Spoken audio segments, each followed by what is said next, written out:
फसल क्रांति में मैं हूं आपके साथ फिजा काजमी और आज हमारे बीच मौजूद हैं एस कंपनी के COO अशोक अनंतराम जी। सर पहले तो बहुत बहुत स्वागत है आपका। पहला सवाल मेरा आपसे यही है, क्योंकि एस कंपनी को ज़्यादातर लोग जानते ही हैं, लेकिन फिर भी वो किसान जो आज भी कंपनी के बारे में नहीं जानते हैं, तो आज हम सर से ही जानेंगे कि क्या है कंपनी और क्या काम किस तरीके से काम कर रही है। हाँ, तो एस 26 साल पुरानी कंपनी है। एस मार्केट में क्रेन्स के साथ उतरी थी, जो पिक एंड कैरी क्रेन्स है, हाइड्रा क्रेन्स है, और उसकी मार्केट शेयर अभी 70% हो चुकी है। तो काफ़ी हम आगे बढ़ चुके हैं क्रेन्स में। डिफरेंट टाइप्स ऑफ क्रेन्स बना रहे हैं, टावर क्रेन्स, मोबाइल क्रेन्स, जहाँ भी क्रेन्स की ज़रूरत है एस वहाँ पे है। इसके अलावा आपको जान के खुशी होगी कि हम लोग मटेरियल हैंडलिंग इक्विपमेंट में भी नंबर 2 पे हैं, which is forklift trucks. Harvesters में हम लोग नंबर 2 पे हैं, जो ट्रैक हार्वेस्टर्स है, और ट्रैक्टर्स भी बनाते हैं। ट्रैक्टर्स अभी रिसेंटली हमें आर्मी से अंदाज़ा 500 ट्रैक्टर और उसके इक्विपमेंट की ऑर्डर मिली है। आप जानते ही हैं आर्मी की टेस्टिंग की कैपेबिलिटीज़ और काफ़ी एक्सट्रीम कंडीशंस में काम होती है। ये 75 हॉर्स पावर की है। अगर एस की आप प्रोडक्ट रेंज देखें तो हम लोग 15 हॉर्स पावर से लेके 90 हॉर्स पावर तक की रेंज की ट्रैक्टर्स बनाते हैं और 25 कंट्रियों में हम एक्सपोर्ट भी करते हैं। इसके अलावा हम लोग जो कंप्लीट सॉल्यूशंस में जो डील करते हैं और बिलीव करते हैं, तो रोटावेटर्स भी है और बेलर्स भी है। तो अगर आप एस को देखेंगे तो हम लोग टोटल एग्री सॉल्यूशंस दे रहे हैं, ट्रैक्टर्स, बेलर्स, रोटावेटर्स एंड हार्वेस्टर्स। जी, अगर हम मौजूदा समय की बात करें तो उद्योग में ट्रैक्टर उद्योग की क्या स्थिति अभी है?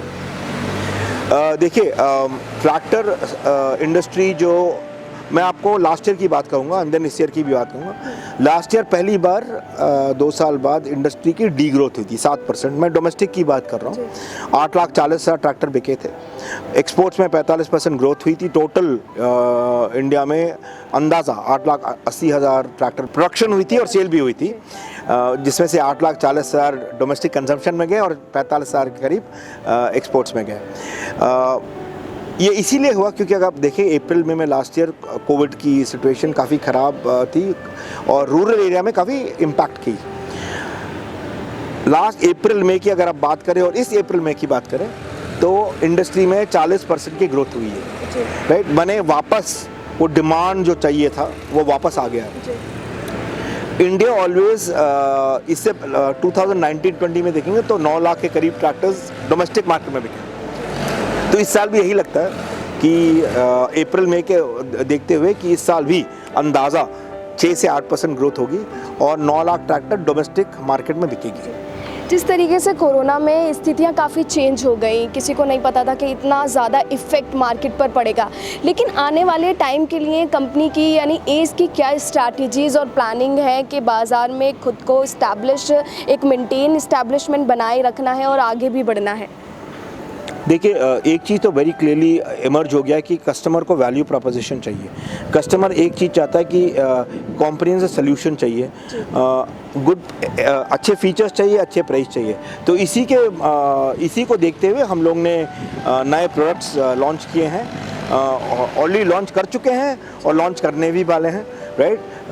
जो लॉन्च कर चुके हैं वो था छोटा ट्रैक्टर जो वीर था और लाइट वेट हार्वेस्टर्स थी।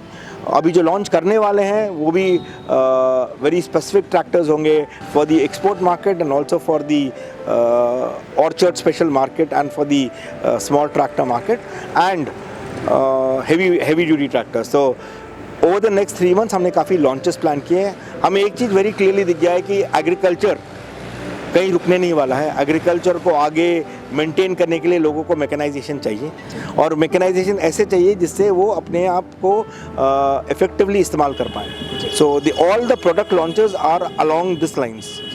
अगर मुख्य उत्पाद की बात करें तो एस का क्या मुख्य उत्पाद कौन सा है जिस पर सबसे ज़्यादा कंपनी भरोसा करती है और जो सबसे ज़्यादा बिकने वाला भी है बाजार? जैसे मैंने कहा आपसे कि एस की पहचान क्रेन से है और हम लोग नंबर 1 है क्रेन में। 70% क्रेन्स की मार्केट शेयर है। सो ऑब्वियसली हमारी फोकस वहीं पे है। जो भी नए प्रोजेक्ट्स आ रहे हैं, जैसे आपके बुलेट ट्रेन प्रोजेक्ट्स हुई, जो भी आपकी मेट्रो की प्रोजेक्ट्स है, हमारी क्रेन्स वहाँ पे हैं। Right. So that is the first product which is going to be there, क्योंकि इंडिया की जो मार्केट है, इंडिया की जो the way reality, the way projects are coming up, right, उसके लिए उन ग्रोथ प्रोजेक्ट्स के लिए this cranes are required. That is the first thing. Material handling also, forklifts continue to be an important part, क्योंकि material handling चाहिए. But the most important product क्या हमारे लिए, बैकहोस जो रूरल डेवलपमेंट में जाएगी, और agri products tractors and harvesters, because India की बैकबोन क्या है, एग्रीकल्चर, और बिना एग्रीकल्चर मैकेनाइजेशन के इंडिया आगे नहीं बढ़ सकती. So obviously our focus will be continuing on tractors, harvesters, rotavators, balers, और क्योंकि हमारी कैश काउ क्रेन्स है वो तो चलती रहेगी, तो उसको तो कोई हटा नहीं सकता हमारी प्राइम नंबर 1 पोजीशन से. सो अगर सर आपके साथ किसान कोई मशीन खरीदना चाहता है या फिर कोई ट्रैक्टर उसको खरीदना चाहता है, तो सब्सिडी का एक बहुत महत्वपूर्ण अंग रहता है. तो किस तरीके से कंपनी किसानों को सब्सिडी के लिए क्या कुछ प्रोवाइड करती है, फैसिलिटीज़ या फिर कुछ और, अन्यथा इसी तरीके से उनकी मदद कर जा सके? देखिए, subsidy is a state subject.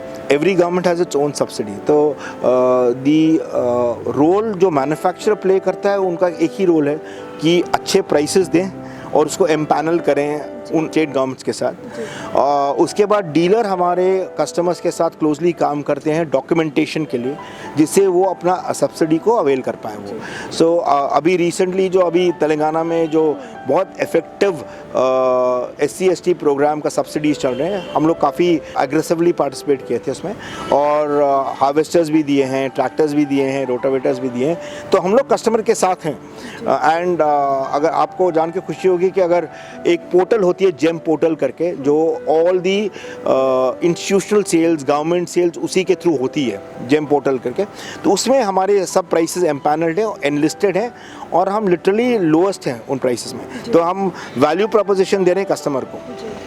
भारतीय कृषि क्षेत्र की अगर मैं बात करूं, तो आप कौन सी समस्याएं अभी भी पाते हैं कि इन खामियों को जल्द दूर होना चाहिए या इनको किया जाना चाहिए, क्योंकि कंपनियां भी बहुत बड़ा रोल निभा रही हैं आजकल कृषि क्षेत्र में किसानों से जुड़ने के लिए या किसानों की जो समस्याओं को दूर करने के लिए. तो आप वो कौन सी समस्याएं देखते हैं जिनको दूर किया जाना चाहिए?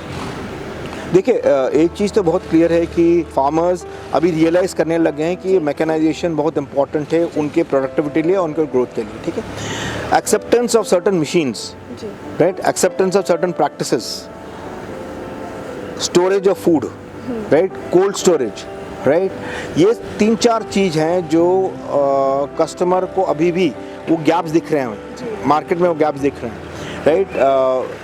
एक अच्छी चीज़ गवर्नमेंट ने कर दी, MSPs को उन्होंने अभी इंक्रीज़ करके, अगर आपने देखा है 14 क्रॉप्स में उन्होंने MSPs इंक्रीज़ किए. सो वो एक इम्पॉर्टेंट ड्राइवर है कि क्या फार्मर क्या उपज करें, क्या ग्रो करें. और अगर आप हमारे फूड ग्रेन की प्रोडक्शन देखेंगे और फूड ग्रेन की इंपोर्ट्स देखेंगे, तो ऑयल सीड्स हुआ, सर्टन अमाउंट ऑफ पल्सेस हुआ कि कभी कभी हमें इंपोर्ट करना पड़ता है. तो अगर आप देखें कि इस टाइम जो MSPs गवर्नमेंट में स्ट्रैटेजी लगाई है, उन क्रॉप्स की MSPs को ज़्यादा बढ़ाएं जहाँ पे हमारी प्रोडक्शन कम है, जिससे क्या करें वो कि फार्मर्स को इंसेंटिवाइज कर रहे हैं ज़्यादा प्रोडक्शन के लिए. So I think the gaps are कि मैं केवल पहले वीट ग्रो करता था, मैं केवल पैडी ग्रो करता था. मुझे अभी अपने जो वाटर टेबल देखते हुए, राइट, प्लस कंट्री की स्थिति देखते हुए हमें अब क्रॉप्स को प्लान करना पड़ेगा. तो ये हमें कंटिन्यूसली एग्रीकल्चर इंजीनियर्स के साथ कंटिन्यूसली बात करनी पड़ेगी और उनको एजुकेशन देना पड़ेगा कि आप इसको क्रॉप्स को ग्रो करो, जिससे कंट्री को भी फ़ायदा हो और वाटर टेबल को मेंटेन करें. सर, किसानों से जुड़ने के लिए कंपनी किस तरीके से काम कर रही है आज की डेट में? देखिए, हम इंडिया के अंदाज़ा 625 डिस्ट्रिक्ट्स हैं. हम लोग केवल 150 से 170 डिस्ट्रिक्ट में प्रेजेंट हैं. हम लोग रेगुलरली किसान गोष्ठी करते हैं, ई चौपाल में डील करते हैं, जिससे हम कस्टमर के साथ एंगेज हों, कस्टमर को समझाते हैं कि प्रोडक्ट की फ़ीचर्स क्या है, उसके एडवांटेजेस क्या है, जो टोटल सॉल्यूशंस है, जैसे ट्रैक्टर के साथ रोटावेटर देना, बेलर देना, जिससे उनकी पूरी समस्याओं को सॉल्व करें. तो हमारी एंगेजमेंट कंटिन्यूसली रहती जा रही है और आप देखते रहेंगे. बीट इन हार्वेस्टिंग, क्योंकि हार्वेस्टिंग में भी हमने मल्टी क्रॉप हार्वेस्टर लॉन्च किया है, जिससे कस्टमर को पूरा फ़ायदा रख सके और वो पूरे साल इस्तेमाल कर पाए, रादर देन केवल एक सीज़न के लिए. किसानों को आप क्या संदेश देना चाहते हैं, क्योंकि हमारे साथ कई किसान भाई जुड़े हुए हैं जो जिनकी कई तकलीफ़ें होती हैं, कई समस्याएं होती हैं, तकनीकी कुछ ऐसी खामियां होती हैं जो आप लोगों से बेहतर उन्हें कोई नहीं बता सकता, तो क्या ऐसा मैसेज आप फसल क्रांति के द्वारा देना चाहते हैं? देखिए, एक तो मैं एक भारतीय नाते हुए एक मैसेज देना चाहता हूँ कि क्रॉप्स अलग अलग तरीके के हैं जी। सॉइल कंडीशंस और वाटर कंडीशंस अलग अलग स्तर पे हैं। हमें उन एरियाज़ में समझ बूझ के क्रॉप्स ग्रो करनी चाहिए जिससे 3 लोगों को फ़ायदा हो, फार्मर को फ़ायदा हो, देश को फ़ायदा हो, राइट, और मैन्युफैक्चर तो लास्ट में, और हमारी टेक्नोलॉजी इस्तेमाल करें, क्योंकि क्या होता है कि किसान को टाइम लगता है एक्सेप्ट करने में नई टेक्नोलॉजी, राइट। तो हम लोग जब आते हैं, हम लोग के पास एक्सपीरियंस है, और हमारे इंजीनियर्स और जो साइंटिस्ट हैं उनके पास एक्सपीरियंस है। जो एक्सपीरियंस हम लोग शेयर करना चाहते हैं उनके साथ, उनको अडॉप्ट करना जल्दी चाहिए जिससे सबको फ़ायदा हो। सो दैट्स वही मेरी कंटिन्यूस रिक्वेस्ट है कि नई टेक्नोलॉजी को एक्सेप्ट करें, टेस्ट करें, ट्राई करें। एक चीज़, मैं एक और चीज़ बोलना चाहता हूँ कि कोविड के टाइम में इन्होंने विदाउट फियर काम किया, और आई थिंक 2019-20 में मैक्सिमम आउटपुट हुई है फूड ग्रेन्स की, 315 मिलियन फूड ग्रेन्स और 325 टन्स ऑफ हॉर्टिकल्चर। तो भारत के किसानों को सलाम ऐसे, और हम लोग कंटिन्यूसली इनोवेट करते रहेंगे और आपको नए प्रोडक्ट देते रहेंगे जिससे आपको सुविधा हो। जी, बहुत बहुत धन्यवाद सर हमारे साथ जुड़ने के लिए। तो सर ने बताया कि किस तरीके से एस कंपनी किसानों के लिए काम कर रही है, मैन्युफैक्चरिंग कंपनीज़ के लिए आगे क्या कुछ विकल्प और परिवर्तन की स्थितियां हैं। आप जुड़े रहिए फसल क्रांति के साथ, आपको यहाँ हर जानकारी हमेशा मिलती रहेगी। शुक्रिया।